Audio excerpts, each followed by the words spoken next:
Just before we get into today's episode, I wanted to let you know that in the coming weeks, we'll be joined by two very special guests, In-Game Learning's very own Christopher Barmford and Cinzia Theobald. At this time, we're doing things a little differently. We'll be opening up questions for the episode, and we'd love to hear from you. You can ask anything, whether it's insights from their careers, behind-the-scenes horror stories, lessons learned the hard way, or even their very favorite sneaky midnight snack. To submit your questions, please head to the show notes. Now, please enjoy today's episode.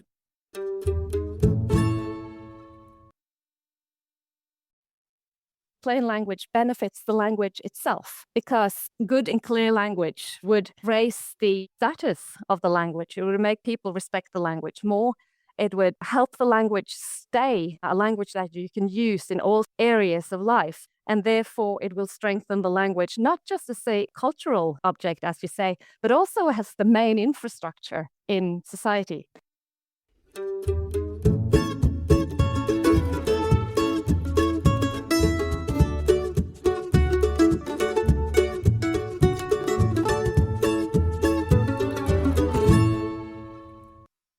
Welcome to Top of Their Game, the show where we speak with the people making communications clearer, fairer, and just plain better.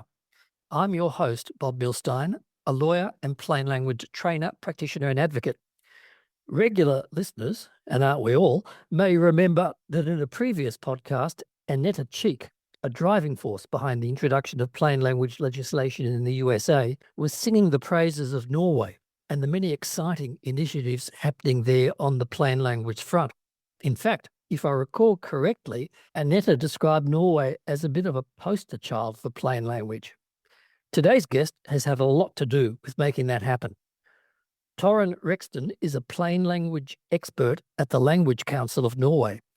As a plain language advocate, lecturer, editor, and author since 2008, she's played a central part in building plain language awareness and competence, an initiative which has set a new standard for public communication in Norway.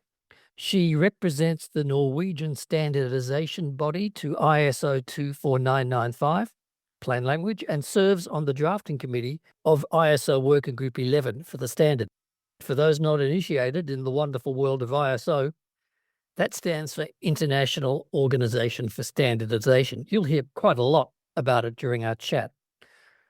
Torunn has also project managed the implementation of the Norwegian Language Act, which contains a plain language section. She headed the programming committee for the Plain 2019 conference in Oslo and is in charge of the Language Council's plain language strategies. As you'll hear today, Torunn is passionate about innovation, service design, and good user experience. And she's equally passionate about the preservation of minority languages. And now, Torunn Reksten.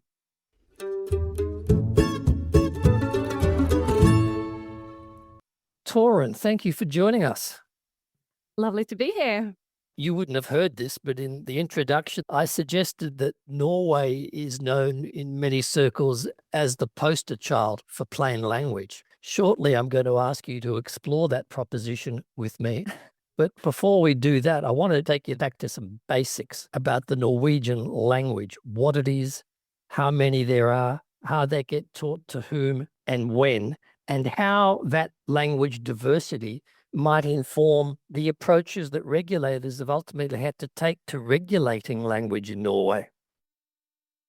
Poster child, no less. That's an exciting concept. I haven't heard of that before, but we have in Norway two written varieties of the Norwegian language, and children need to learn both in school, but you choose the main language from year one.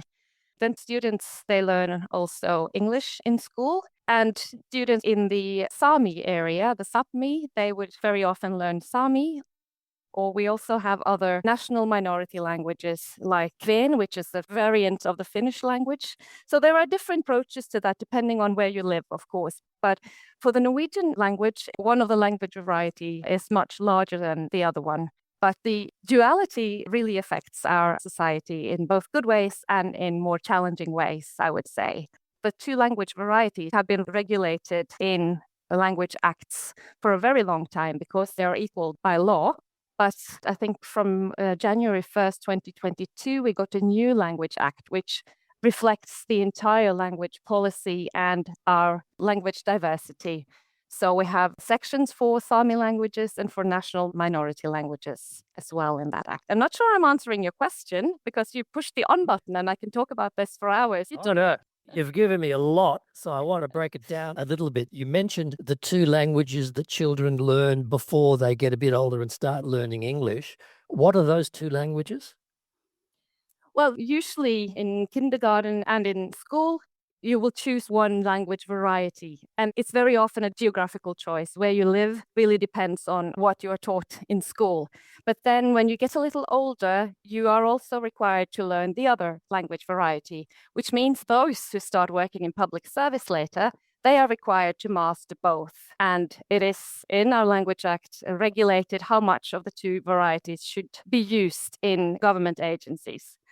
What are those languages called? Oh, yes. Well, to explain their names, I will also have to give you a little bit of history.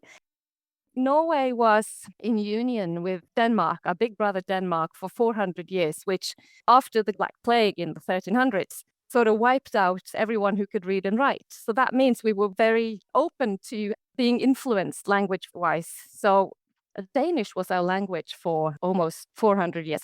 I'm exaggerating a little bit, but it influenced our language heavily. So the written language of Norway back in the 1800s was really Danish. And then we have this variety of dialects in Norway. The spoken language is very strong. And dialects here have, well, now anyway, a high status. People don't have to hide their dialects. People are very language aware and feel connected. We have a lot of our identity in our dialects. So there was a project. There was this man who was given a state scholarship to walk around all over Norway and gather insights from dialects, how people would say things. And written language was constructed based on that. And that's why it's called New Norwegian, Nynorsk, which is really based on old dialects. So we have Nynorsk, which is based on spoken language. And then we have Bokmål, which is language of books directly translated, which is now a modified version of Danish. I mean, it's developed in its own right. So it's proper Norwegian now. But there aren't really huge differences. We can easily understand the different ones, but there are certain traits that are a little different. For instance, Nynorsk, based on a spoken language, lends itself very well to plain language because you can actually write how you speak, which often helps in the plain language communication, I would say. I think there's an old aphorism. I'm not sure if it was Noah Webster who said that the pen must in due course comply with the tongue. In other words, it's about language as spoken. Yep. That being said, Norwegian Bokmål does lend itself quite well to clarity. I mean, it's a Germanic language, but as opposed to, for instance, German, verbs come very early in the sentence usually, which helps get the right understanding from the start. So we have a good starting point for clear language within our language. And how new is New Norwegian? This was in the 1800s. I mean, we got our constitution in 1814, and that's when we broke free of Denmark. I'm not sure that's the right way to say it, but we entered then into another union with Sweden, but we got our independence in 1814. So this getting back to the true Norwegian was also part of building a nation. It was a very national romantic time in our history because we were trying to find out what is the real Norwegian, getting back to the roots and building a new country back then. And that was also the case for the languages. I've heard you interviewed elsewhere where you talk about the Constitution and in particular a provision that advocates for open and enlightened public discourse. Is that constitutional imperative something that has driven Norway's approach to clear and plain language? Oh, very good question. I knew I'd have one. It's the law of averages, sooner or later. I'm sure you have several. This is actually section 100 of our constitution, and it's the last sentence in a rather long section about freedom of speech. And this sentence you're referring to about the public agencies, the state, government, municipalities, are responsible for creating a good context and environment for an enlightened public discourse. This is an amendment, I think, from 2004. So it's a relatively new one. I can't take on saying anything about how it's shaped us, but I do know that when we got the Language Act in 2022, with a separate section on plain language, some of our legal know-howers, they would say that the Language Act is actually a way of making constitution concrete and actionable, really. So far as Norway's plain language journey is concerned, did it effectively start and end with the language legislation, or were there things that preceded it? Oh, certainly not. I would maybe say even the other way around. I mean, we've had plain language initiatives in Norway since the 60s, but they've never been systematic. Someone has always thought this is a good idea. And, for obvious reasons, there's the business case for plain language that's always there. And then, of course, there is something more. But I would say our systematic work started in 2008. And it was really the work of one government minister. One of her underlying government agencies sent out a letter to a lot of retired people who didn't understand that they needed to act to get their pension. So it was kind of initiated by a scandal back then. So she immediately called a citizens' conference, and demands for plain language were one of the top 3 outcomes of that conference. So she started a project, a big government project about plain language in Norway's public service. I have a feeling I'm about to ask you another piece of Norwegian history, but when you say citizens' conference, is that a thing that happens in Norway? Not very often, but it is a thing that happens in, I think, a lot of European countries I've heard of, not necessarily only citizens' conference, but citizens' assemblies as a part of open government. So it's a way of involving citizens. And I know samples from England and Ireland where they use, the church hall for these assemblies. So I think maybe this conference was a Norwegian version of that. But it's not common. But it is a tool in open government. These various plain language-oriented initiatives, have they always emanated from and focused on public agencies rather than the private sector in Norway? We have worked with private companies as well, mainly, I would say, insurance companies and banks who really see the advantage of using plain language in their communication. But I work for the government agency responsible for implementing the plain language policies, and that only applies to public bodies. So I don't work so much with them. So I think if you ask someone working with plain language for a bank, you might get a different perspective on that. You mentioned earlier the Language Act. I'll ask a very naive question. Why does a country need a Language Act? Is it a cultural preservation exercise? It took 13 years of different programs, etc. And then it became part of the Act, which was decided or passed in Parliament in 2021 and entered into force in 2022. And we have had other acts regulating language, especially the 2 language varieties and how they shall be used in the public sector. But this was then an opportunity to gather the entire language policy, which had not been in legislation before, not all of it. Some had been in different steering documents. There is a section on the Scandinavian languages, for instance. A person can write to Norwegian public agencies in Swedish or Danish. They can't expect to get a reply in that language, but they can use it. And that's part of preserving our community in Scandinavia, because the languages should be mutually understandable. Of course, there are the obvious reasons for using plain language, but there is another important reason for introducing a plain language section into the Act.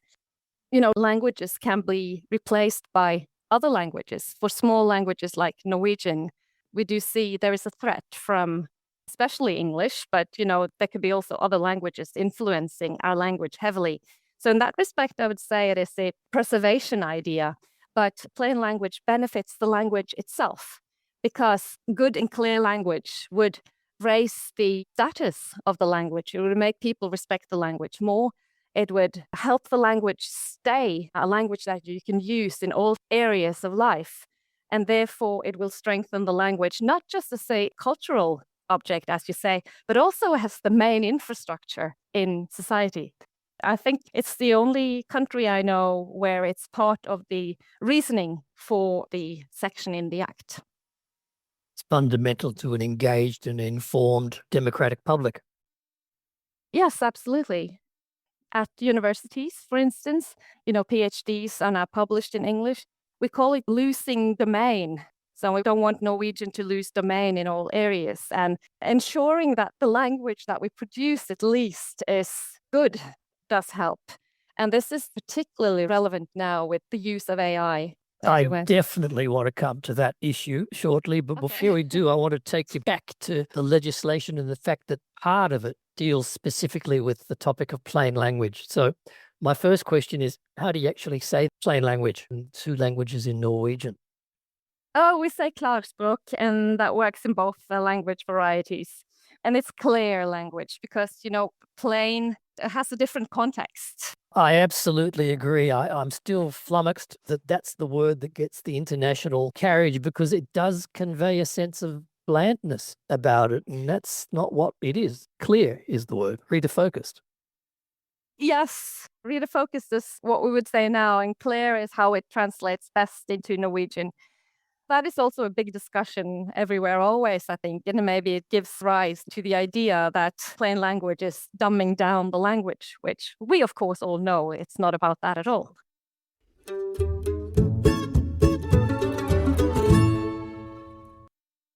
I did see an interview you gave to a New Zealand plain language expert in which you both shared war stories about your respective legislative environments for plain language. And I felt very jealous and very sad because I had a distinct case of plain language legislative deprivation syndrome because we don't have plain language legislation in Australia. We don't have it yet. I want you to share some insights about the country's experience with the plain language legislation. My first question is the definition of plain language in your legislation the same as the ISO definition? So the ISO standard on plain language is based on these 4 keywords, which have become governing principles, which are relevant. Content should be relevant, and then it should be findable, understandable, and usable.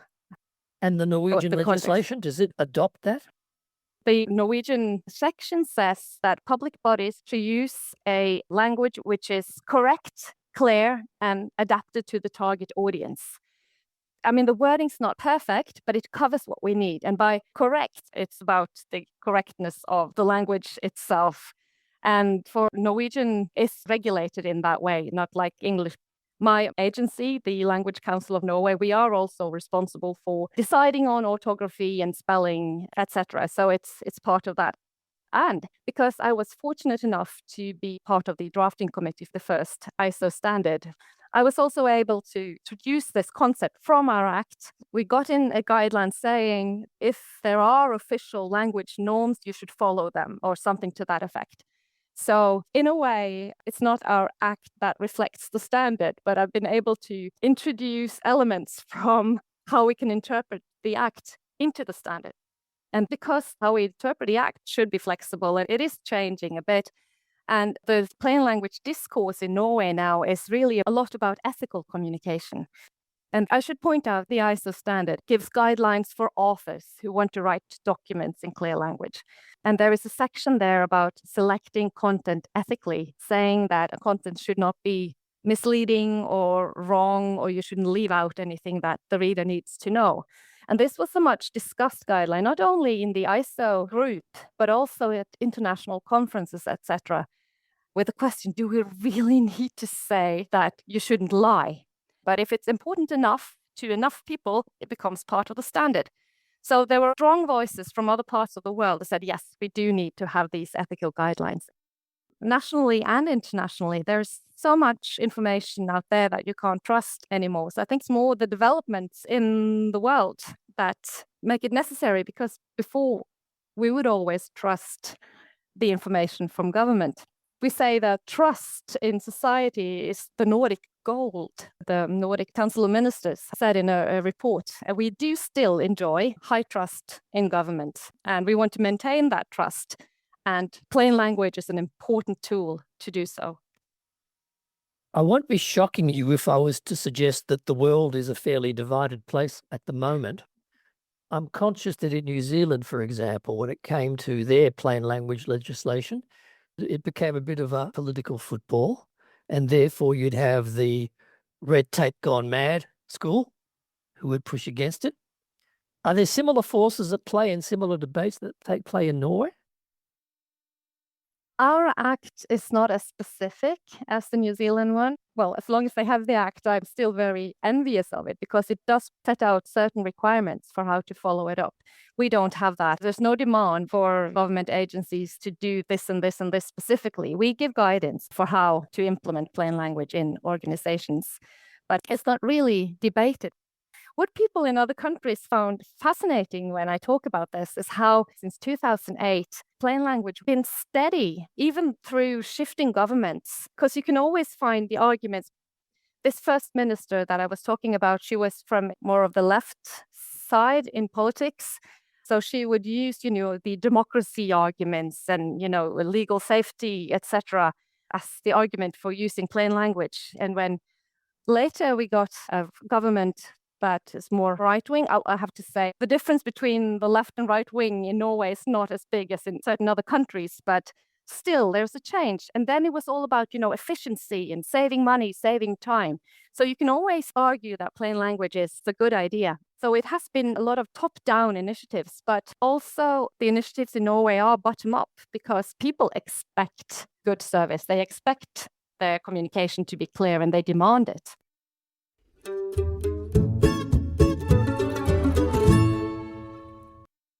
I want to come back to you and how you got involved in this area. So take me back, if you will, to what got you in this territory. Well, I came to it through public service, my work with the Language Council, and I started there after having worked for the police, for Interpol, International Police Cooperation. I know what the police is, but I'm not sure if I know too much about the Language Council. Can you tell us a bit about that? Yes. So I started there because of my interest in languages. And the Language Council is a government institution under the Ministry of Culture. So we are a public agency, and we are, as I said earlier, also responsible for following up on Norway's language policy, but also on the language itself. So it's about the language. We have people working, with dictionaries, with punctuation changes, answering questions about language, everything concerning the language itself. And then we also have the follow-up on the policies. For instance, I'm responsible for following up on the plain language section. We have others who follow up on sign language. Norwegian Sign Language has a separate section in the Act, and minority languages, indigenous languages like the Sami languages has a section in the Act, etc. So our goal is to strengthen the Norwegian language varieties and also our minority languages, protect and strengthen them. So it started with the Language Council. How long were you there for? Are you still there? I am. I started in 2008, which was also by chance the year that this first major plain language program in government started. Of course, my work and how we approach it and how we cooperate with others have changed over the years. But I'm very happy to have been a part of that journey from plain language being a relatively unknown concept to there now being legislation about it. So it's been quite a journey, I would say. In the start, we didn't really know what to do, and that's how we got involved with the international community. We looked to Sweden. Our neighbors have been our mentors. They worked with plain language in government since the 70s. And then we found Plain and Clarity and the international community, which is such a generous sharing community. We could get fresh research from that country and we could find tools from others. So we got a head start because of everything that was already there and the generous people wanting to share. And you got quite involved in that international community. Do you want to say a bit about the roles you've held? Sure. Well, because we've had so much help from our friends, we also want to give something back, and I love being part of that. Right now, I'm vice president of the Plain Language Association International, also known as Plain, and I'm on the board of the International Plain Language Federation, member of Clarity. And I wanted to quote Clarity's current president, Julie Clement, what she said in our last international conference. She said, going to these conferences, meeting these people, it's finding my people. And that's how I feel there as well. The international plain language community is my happy place. It's where I really get the energy to move on. So being vice president of Plain has certain duties, and I'm also heavily involved with the ISO standards because we didn't stop at part 1. There is now a part 2 on legal communication as well, which is based on the first one. And I was part of the drafting group for that one as well. There is now one coming for science writing, and part 4, which I'm particularly excited about. I'm happy to co-chair that project with a colleague from South Africa. And this is a requirement standard for implementing plain language in organizations. So that means when it comes out, organizations can be certified as plain language organizations. And that is where my passion is right now, implementing and making plain language stick and become part of culture in an organization. So for those who aren't super familiar with the world of ISO and standards, as I understand it, part 1 and the part 2 and the part 3, they are not mandatory standards. They are discretionary. Organizations can use them if they wish. Why does part 4 excite you so much? That is partly correct. The first ones, they are guidelines, and they are guidelines for authors who want to write documents. This part 4, I mean, it's not compulsory for anyone to use it either, but if you want to get ISO certification, then it contains requirements. There are things you need to have in place. And what excites me so much, it is collated best practices from all over the world, condensed into one document that I don't know how many 100 people have been involved, but it will be so robust. And I think it will be very useful for any organization that want to implement plain language, even if you don't want to be certified. So if you had to make the elevator pitch to the CEO of a big company as to why this is a good thing for you to think about doing for your organization, what would you say to them? What excites me is that it is such an achievement. People from all over the world, not only plain language experts, but it's subject matter experts, designers, legal designers, etc., come together, collate all their best practice, everything they know that is good about plain language, manage to agree on something. And a standard is not perfect for one person, but it's good enough for a lot. It's proven, it's evidence-based and research-based, and I can say, use this and you will achieve plain language in your communication, and the world will become a much better place for it. The projects that you've been involved in over the journey, Torunn, are you able to tell us about a policy or a project in Norway that you're particularly proud of influencing through your work? Well, we have had a lot of highlights, but I have to say that getting plain language into legislation has been the major highlight. We were so excited. You know, this Language Act, our section doesn't have any teeth. We can't fine anyone or put anyone to prison for writing unclearly, but still having legislation has meant so much. It makes it so much easier for organizations and for communication experts in organizations to get management buy-in, for instance. And we can't audit anyone for this section, but others can. So we've had the parliamentary ombudsman previously for scrutiny of the public service, and also the National General Auditor of Norway. They have both carried out plain language audits for certain government agencies. So having legislation means so much, and it's main achievement. In my observation, people in management like measurable outcomes and outputs. When it comes to embracing plain language, do they initiate any projects that seek to measure benefits, costs? Well, we know a lot of agencies that do. Believe it or not, one of our best government agency is the tax administration, which is really an amazing achievement. They have won plain language awards, and it's an agency that we all have to come in touch with. And I don't know if they measure financial literacy specifically, but they take that knowledge and they measure their outcomes very specifically, especially the digital services. And you know, it's hard to measure plain language because we want plain language to be part of all processes. It's not about proofreading in the end. It needs to be integrated into all processes in a major project. But that also makes it harder to measure. But people measure, a number of telephone calls or questions sent to them, etc. So there are ways to do it. But one financial analysis company in Norway, on the mission from the Organization for Norwegian Municipalities, which we cooperate with very closely, they have managed to extract plain language outcomes from rewrites of 2 specific documents in 2 different municipalities in Norway. And they can now actually prove that investing in plain language will yield a return on investment of at least 30% to 300%. And these are just the financial savings. There are the other benefits as well. Less frustration, it's about your reputation and all those things. They are hard to quantify. If I could just stay with the grubby topic of financial savings for 1 second. When I was doing my reading about some Norwegian initiatives in plain language, I came across, and I was fascinated by the name of this, the Plain Language Profit Calculator. What is the Plain Language Profit Calculator?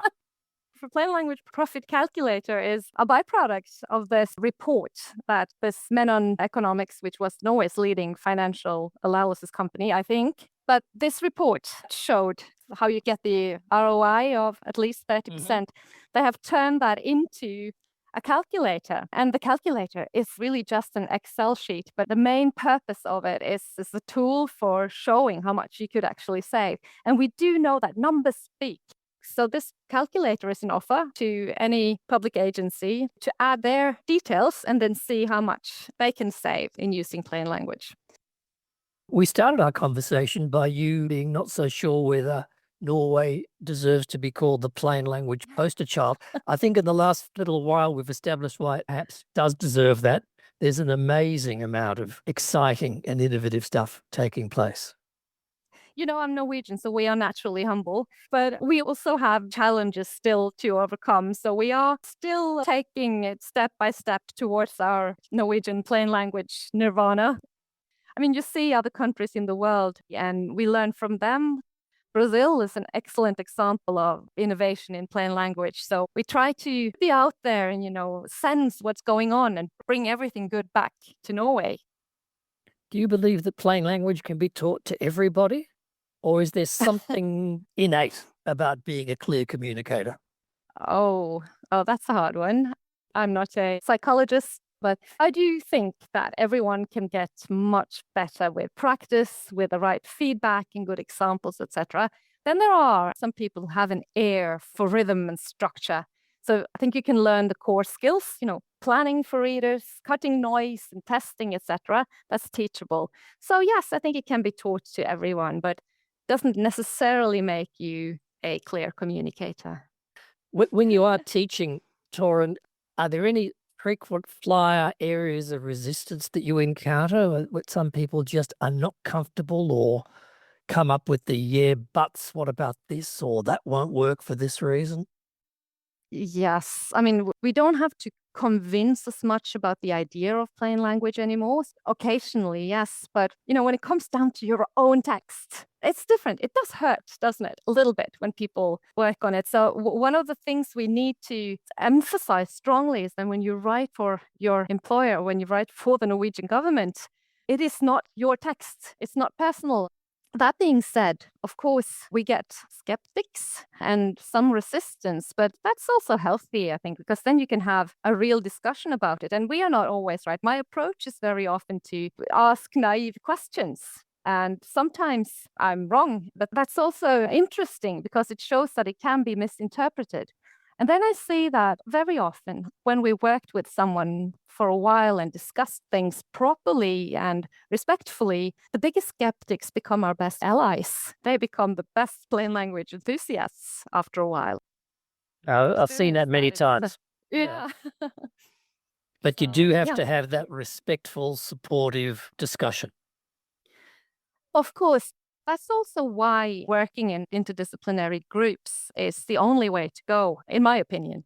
Because, you have the subject matter experts, and then you have legal experts, and you have linguists, and you can get all of these discussions. I've also seen that discussions about the language or the wording of, for instance, a section in an act when we work with legislation, it sort of reveals weaknesses with the content. Because if you can't really find the right wording, sometimes we have discovered that, oh, we don't actually know what it's supposed to mean. So you need to go back. So that's also happened. Or actually, we don't really need that. As it turns out, it's just a historic relic of the way things used to be. That happens too. Yeah.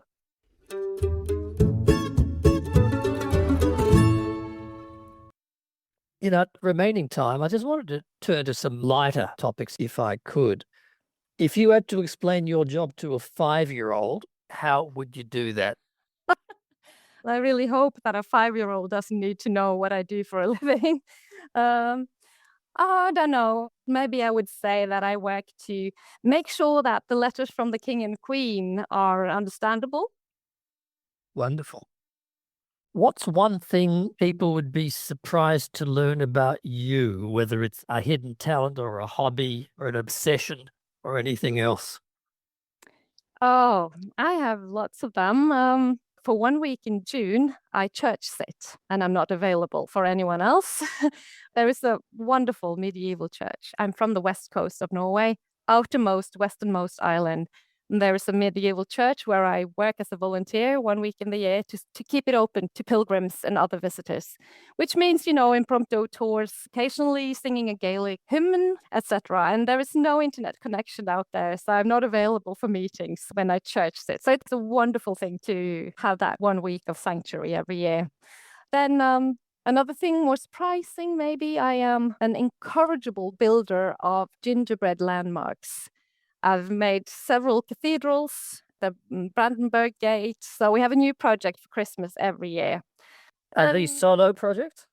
No, with my sister. Yeah, we do that together. Very often churches, church buildings, but it's a thing to do to preserve the inner child, I think. Do you have any favorite writers? In particular, do you have any favorite Norwegian writers? Who Oh, of and course I why? do. My favorite Norwegian author is Jon Fosse, a Nobel laureate from 2023. And he's also a nynorsk writer. And he's been admired for years. He has a specific writing style that is now being copied by other authors, but it's unique. So that is the books themselves, but also getting the highest award possible for literature in the world, or in my opinion, the Nobel, also proved to the world that my language is worth the world. And having been used to fighting for your rights, it just was a statement that a language is good enough. So to all nynorsk users in Norway and in the world, it was just a sort of a stamp of approval. So it meant, well, more than I can express, that he got that award. Last couple of questions. If you could time travel, where would you go to?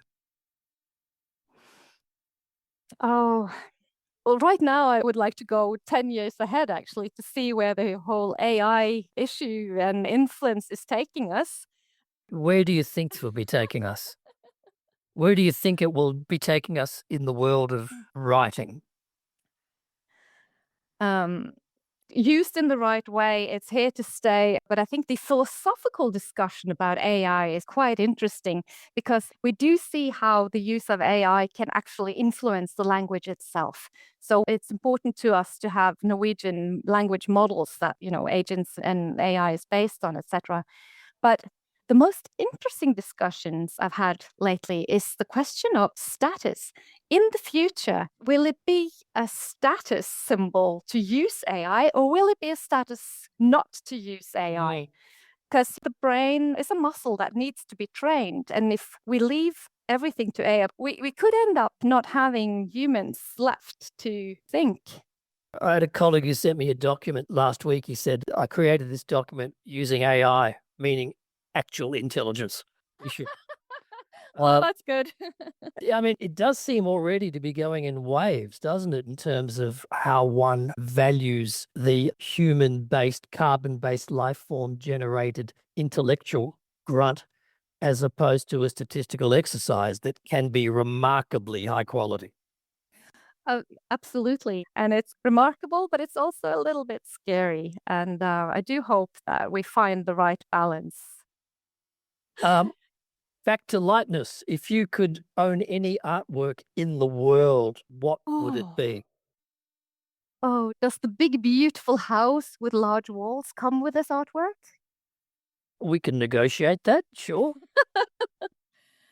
Oh, I want a whole collection. I think I'd like to maybe not own, but like, for instance, the National Museum. I want to experience art with others because that is how art comes to life to me. That's a very nice sentiment. And you've put all my other interview subjects to shame because they never said that. They selfishly wanted to own things. You're very noble. If you could have dinner with any writer, living or dead, who would it be? Oh, Jane Austen. Absolutely. I think she's the best wordsmith and altogether genius. And just to learn more about her and how she wrote those brilliant books back then. Oh, and of course, I would go back in time and meet her at that point so I can wear the dress also. Of course. Coffee or tea while writing, or perhaps something a little stronger? While writing, I have coffee in the morning and tea in the afternoon. And in the evening, it had to go with writing, you said. The something stronger comes at night time without the writing. Well, in that case, I am a whiskey person. Final hard-hitting question, dog or cat person? Oh, I prefer sheep because they give me wool. And I'm an enthusiastic knitter. So I thought you were going to reveal that as one of your hidden passions. Your yarn very hidden. relationship. Oh, yeah, no, let's not go there.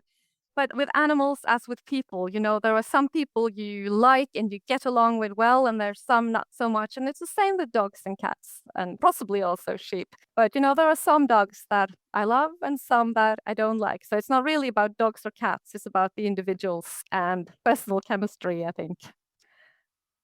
Well, Torunn, it's been a fantastic discussion. It's been so impressive to hear your passion for plain language. It really comes through very clearly, not just as an exercise in democracy and the exercise of rights in an engaged public, but also, and I think this is quite particular, the issue of language preservation and the challenges of Norway in particular. It's been really, really interesting to hear from you. Thank you so much for your time today. Thank you for inviting me. I'm quite honored to be part of your podcast. It's been great having you. Thank you.